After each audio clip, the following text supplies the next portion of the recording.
Oi pessoal, sou o professor Vidal e estamos aqui juntamente com Ania para mais uma aula sobre assuntos importantes. O assunto de hoje será sobre religião nessa nossa conversa histórica.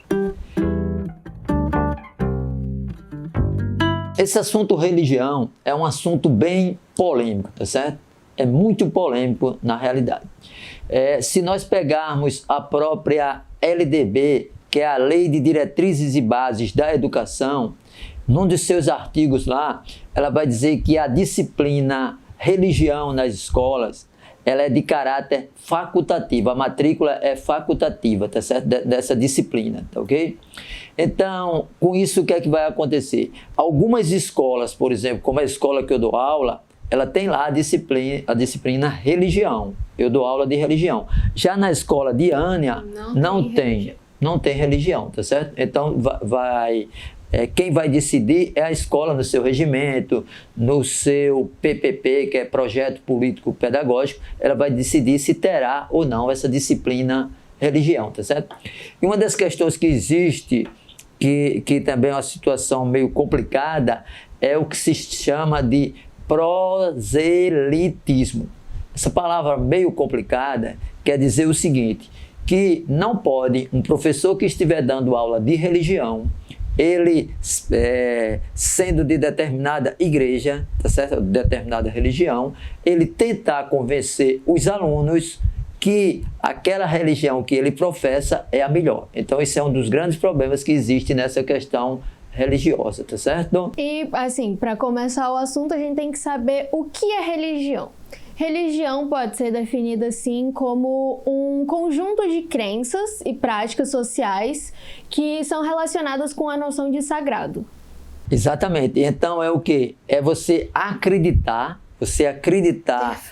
ter fé em algo e você praticar aquela sua fé, tá certo? Se você for ver na internet, tem várias definições para religião, mas o básico é isso, é você tem um conjunto de crenças na sua igreja, na sua religião, e você acredita naquilo e faz a prática daquelas suas crenças, tá certo? Além disso, pessoal, a religião, desde o início dos tempos, há muito tempo, que ela é muito importante na vida das pessoas e ela influencia, inclusive, politicamente, socialmente e culturalmente os povos antigos e os povos atuais. Ela está presente no dia a dia das sociedades, tá certo? Quando se fala assim religião, a primeira característica que nós temos para informar aos alunos ou quem assiste determinado vídeo aula é o seguinte, é sobre as teorias para o surgimento do homem.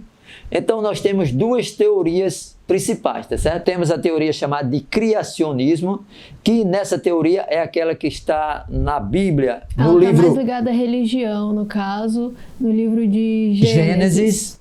Então, Gênesis, lá em Gênesis, na Bíblia, diz lá que Deus criou tudo, inclusive o homem à sua semelhança. Então, para quem tem fé, para quem acredita na religião, em determinada religião, tá certo? Isso aí é o que está valendo, que Deus criou tudo. Entretanto, para a ciência, existe outra teoria para explicar a criação do homem. Essa teoria é o que se chamou de evolucionismo. Ele teve como principal, vamos dizer, autor, principal teórico, um inglês chamado de Charles Darwin, tá certo? Que ele vai, no século XIX, trabalhar essa questão do evolucionismo. E o que é que ele vai dizer? Ele vai dizer que não vai dizer que não foi Deus que criou. Ele vai dizer que o homem, ele evoluiu de outra espécie, tá certo? Então, ele vem de outras espécies. Aí, a sequenciazinha é bem complicado para explicar aqui, tem que ser uma aula de ciência mais aprofundada, mas que ele vem de outras espécies.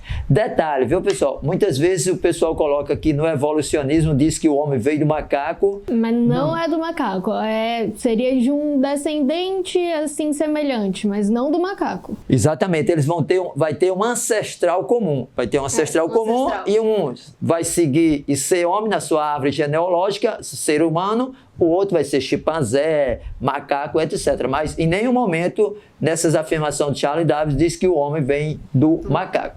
Então, ó, tem outras teorias. Essas são as duas principais, criacionismo e evolucionismo, tá certo? E, pessoal, é importante saber, por isso que é importante estudar a religião também, nós tivemos muitas guerras religiosas, ok? Se nós estamos estudando ali a Idade Média, nós temos o que se chamou de cruzadas, que essas cruzadas eram guerras, eram expedições militares na qual os cristãos eles iam tentar retomar a cidade sagrada de Jerusalém, que estava em poder dos muçulmanos. Então ocorreram várias cruzadas e várias outras guerras, certo? Essa guerra aí que a gente falou um pouquinho foi entre cristão e muçulmanos, que muçulmanos é aquele pessoal que professa o islamismo. Mas nós também tivemos guerras entre os próprios cristãos, uns católicos e outros protestantes, que isso ocorreu a partir da reforma de Martinho Lutero no século XVI. Certo? E atualmente em várias regiões do mundo existem guerras religiosas. Na África, na Ásia, aquela partezinha do Oriente Médio, também existem guerras religiosas. No Brasil, não tivemos constatação assim de guerras religiosas. Tivemos alguns movimentos messiânicos, mas não guerra em si. E alguns movimentos messiânicos aí,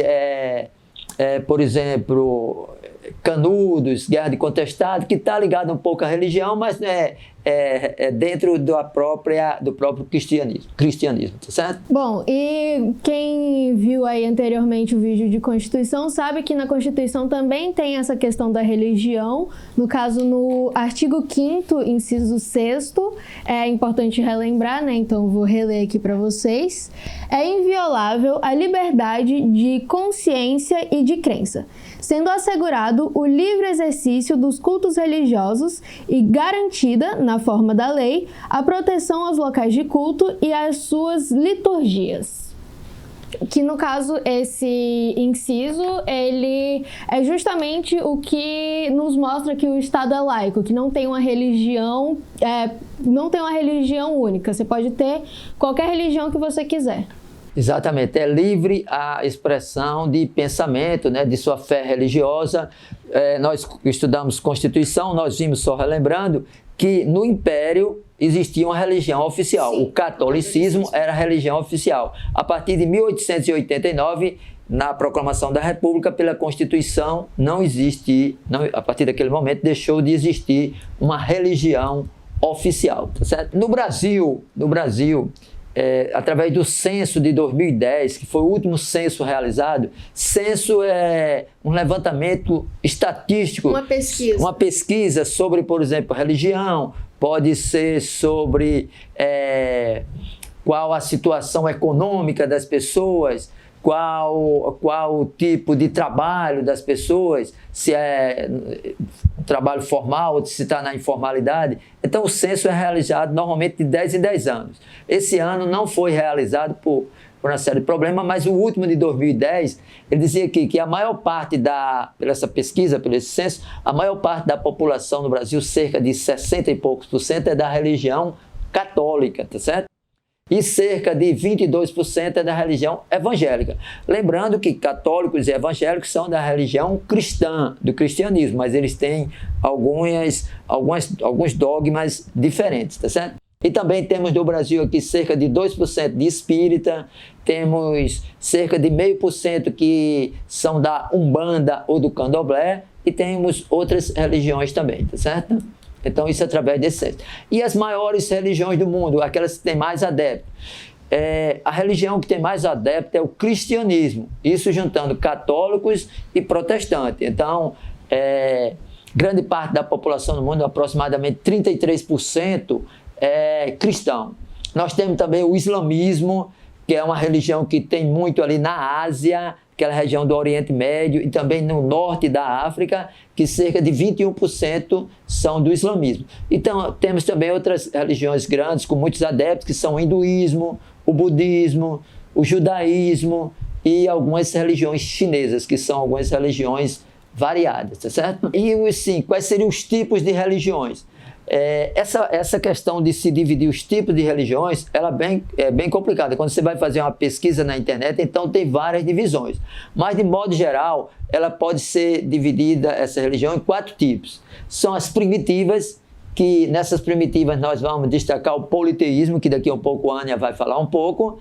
Temos aquelas religiões sapienciais, que são algum sábio com conhecimento, que vai transmitir aquele conhecimento do que ele passou e os ensinamentos dele, tá certo? Que isso aí seria o hinduísmo, o budismo, confucionismo e outros. Temos religiões proféticas, que são aquelas religiões que são passadas através de um mensageiro, de um profeta, como o judaísmo, o cristianismo e o islamismo. E temos algumas religiões espiritualistas, certo? Como o espiritismo, alguns cultos afro-brasileiros e outros, ok? Então são esses tipos que a gente vai dar uma olhada de modo superficial. Nas religiões primitivas, como eu já falei para vocês, tem várias, mas vamos ficar aqui, dar um pouco mais de ênfase às religiões politeístas. Primeiro a gente precisa saber o que é o politeísmo. O politeísmo do grego, poli significa polos, que significa vários, e teísmo vem de teos, que é Deus. Então isso significa que é uma religião que admite vários deuses. Por exemplo, temos a mitologia grega, que tem todo o Olimpo, tem inúmeros deuses. Essa mitologia que a Ania falou, ela está dentro do politeísmo, certo? A Ania vai falar um pouco aqui sobre essa mitologia da Grécia, do Egito, mas é o seguinte, ó, essa mitologia ela está dentro da religião, tá certo? E essa mitologia dentro da religião é para quê? Era para que as pessoas daquela época pudessem explicar o inexplicável, vamos dizer assim, tá certo? Eles vão procurar explicar o inexplicável através da mitologia desses deuses, desses acontecimentos, do poder que esses deuses tinham, tá certo? Então, isso aí é muito importante, esse entendimento da mitologia. Porque, por exemplo, durante toda a história da humanidade, tivemos diversas formas de explicar o mundo que está ao nosso redor. Por exemplo, tivemos a filosofia, depois tivemos algumas religiões, atualmente temos a ciência, mas a mitologia foi a primeira que o ser humano usou para explicar o mundo ao seu redor. E dentro das mitologias temos, por exemplo, a mitologia egípcia, que temos inúmeros deuses, por exemplo, Bastet, Amon-Ra, Horus, Anubis, Osíris, sendo Amon-Ra o deus dos deuses, o deus principal, Amon-Ra ou Ra-Atum, né, que ele é o deus dos deuses. Também Osíris, muitos devem conhecer por causa do tribunal de Osíris, tem toda aquela história dele. Exatamente. E no Egito, a religião era tão importante que o faraó, alguns têm conhecimento, outros não, era o nome do mandatário, daquele que mandava, do rei, do soberano, lá era chamado de faraó, tá certo? E esse faraó, ele era considerado filho de Amon-Ra, esse deus citado por Ania, tá certo? Então daí a importância que se dava à religião.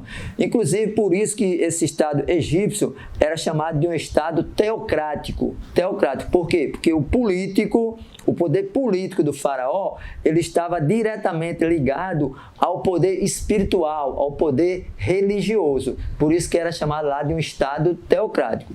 Estudando esses povos antigos, nós podemos dizer que o faraó talvez tenha sido o soberano, o rei, o mandatário mais importante entre essas civilizações antigas. Por isso que lá era chamado de um estado teocrático. Só como exemplo, hoje a gente tem um exemplo de um estado teocrático, o Vaticano, né? Mas não é de conquista, de guerras, desse negócio, mas é um estado teocrático. O Irã também, da religião islâmica, é um estado teocrático. Lá existe essa religião oficial e existe a união entre o político e a parte religiosa.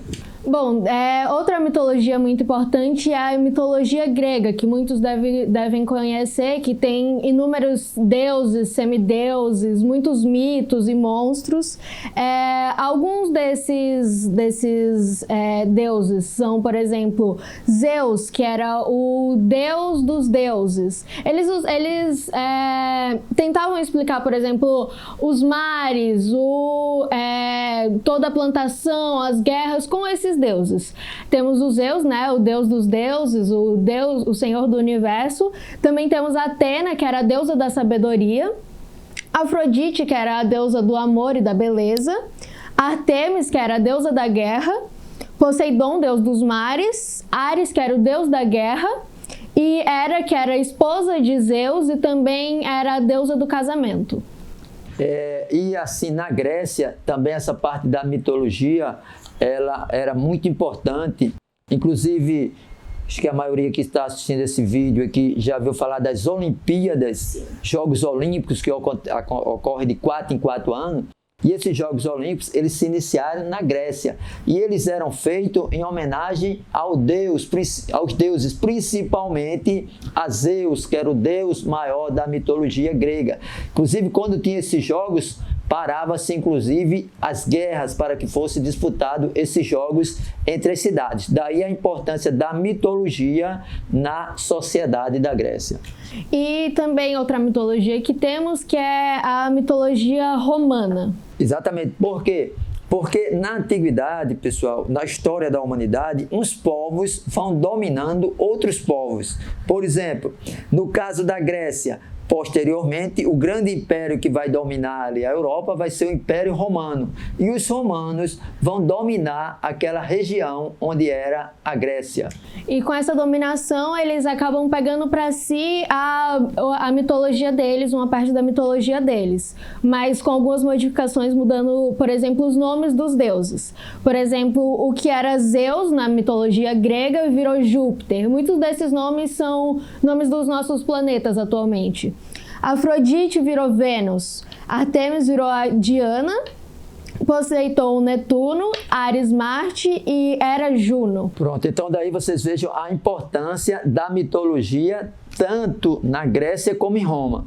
Lembrando que o Império Romano, ele vai continuar sendo politeísta e acreditando nos deuses até muito tempo depois, quando vai aparecer o cristianismo, e só a partir do século IV é que os romanos eles vão deixar de ser politeísta e ser monoteísta, porque eles vão passar a adotar a religião cristã, certo? Falamos de algumas religiões, agora as 3 religiões, vamos dizer, que mais influenciam nós aqui brasileiros, no Ocidente, aqui do Ocidente, né, que tem a parte ocidental, que é a parte da esquerda, ali pegando o mapa da esquerda da Europa até aqui a América, e temos a parte oriental, que é mais aquela parte da Ásia, um pouco da África, etc. Tá certo? Então, a religião que mais influencia, as 3 religiões que mais influenciam são as religiões proféticas, são aquelas que a revelação